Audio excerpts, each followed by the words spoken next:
chance to come out and win their division or win the SEC?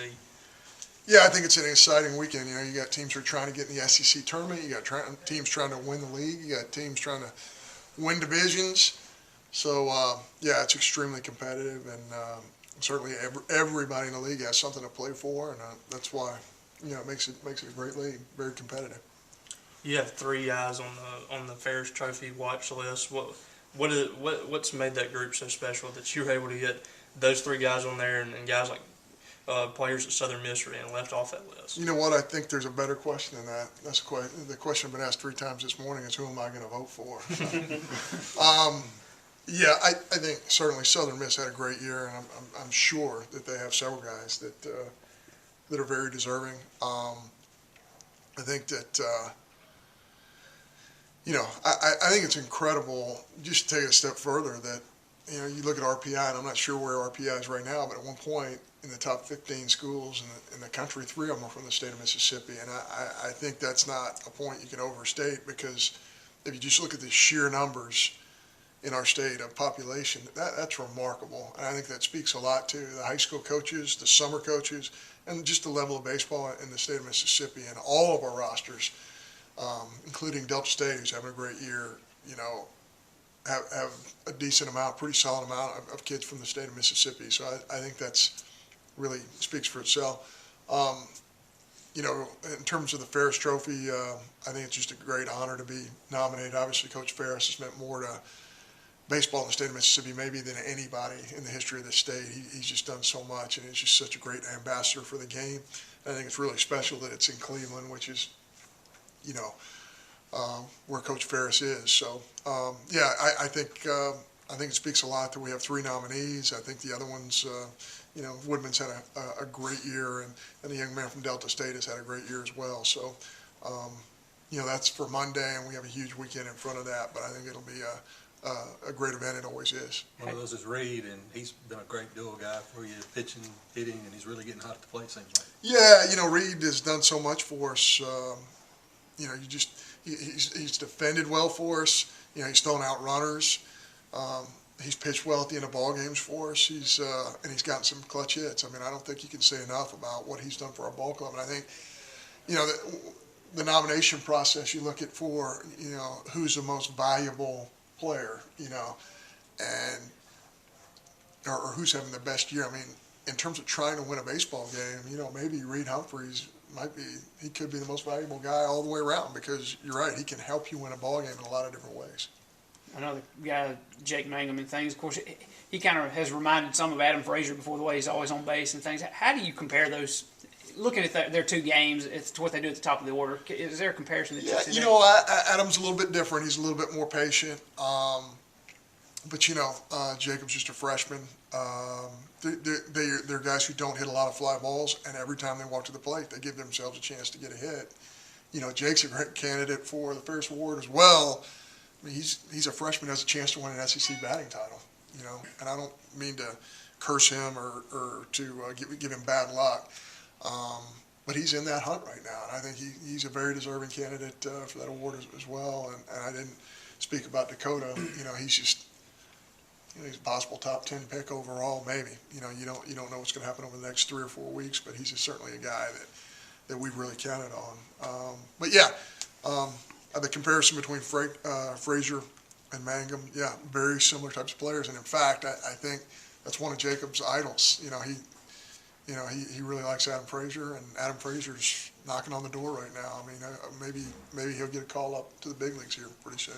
What do you make of Jack Kruger's resurgence here in the last couple of weeks? Yeah, Jack is just one of those steady guys. He's a really intelligent guy.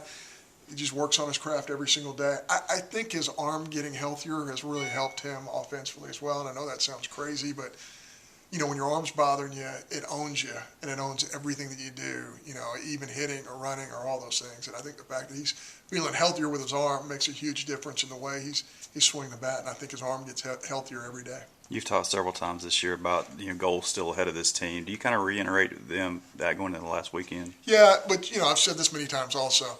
You don't want to insult your players, because they live in the internet age and they know what's at stake, and they get tweeted at and they read their Twitter and social media. As much as we tell them we don't want them to do that, they're doing it. They know what's at stake. they all want to win a championship. I mean, and the one thing we talk about is controlling what we can do, not watching scoreboards, and just trying to compete pitch by pitch. If we do that, we've been pretty successful doing that. If we run away from that, then a lot of our goals are going to slip through our fingers. So, yeah, I think they really get it. Our kids do. You went through some of the struggles that Arkansas is this year, and that's a program that's had consistent success like you did. How frustrating is it, do you feel like they are in that dugout? And what do you think has been some of the problems for them to lose the way they have, like that LSU series? Well, it's a mystery to me. Hey, if you just look at the Alabama series they played last weekend, they hit the ball at the ballpark. They have swing and miss on the mound. They can strike you out. They have great stuff.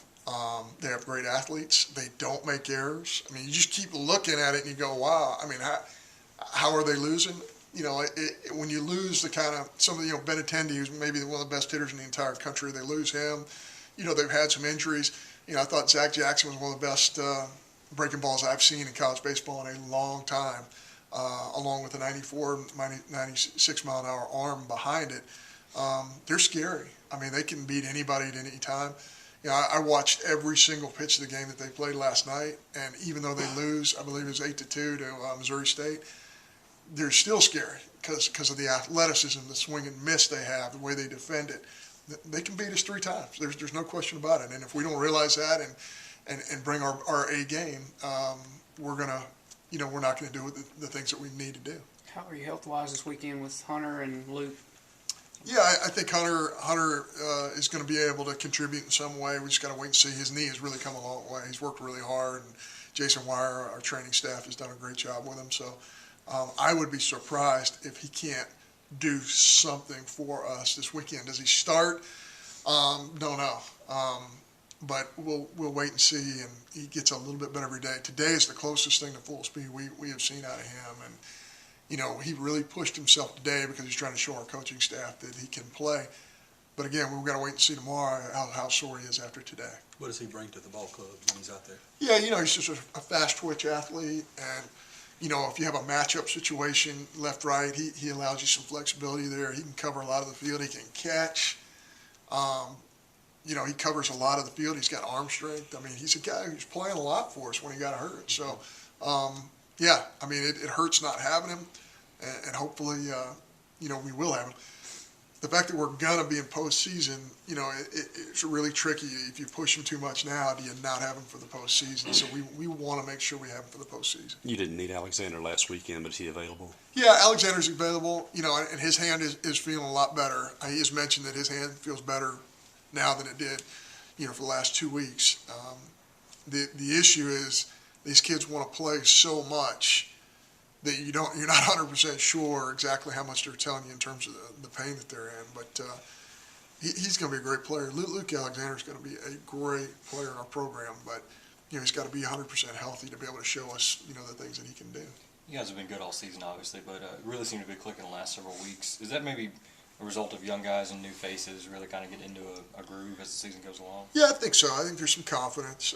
I think our kids have a good time in the dugout together, and I think that's really important. I think, I think they have a fun time playing baseball at Mississippi State, and it's one of our goals. We want our kids to have a future in professional baseball. We want them to have a future outside of professional baseball.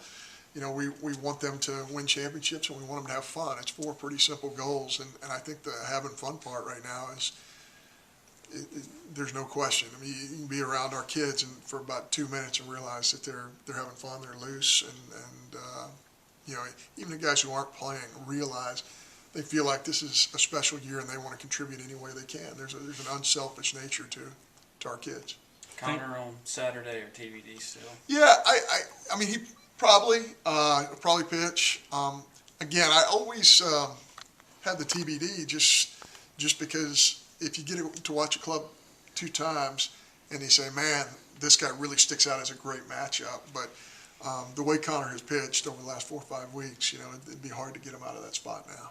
Things have kind of been up and down for Dakota as far as numbers are concerned, but do you feel like he's been pretty consistent with his fastball and breaking ball? Yeah, his last 2 outings I think have been outstanding. I mean, he has really pitched well in his last 2 outings. And Auburn's a very good offensive ball club, who who didn't look as offensive against Dakota Hudson. So I was really pleased with that. I thought he was outstanding versus Missouri. You know, his outing versus Vanderbilt, his outing versus LSU.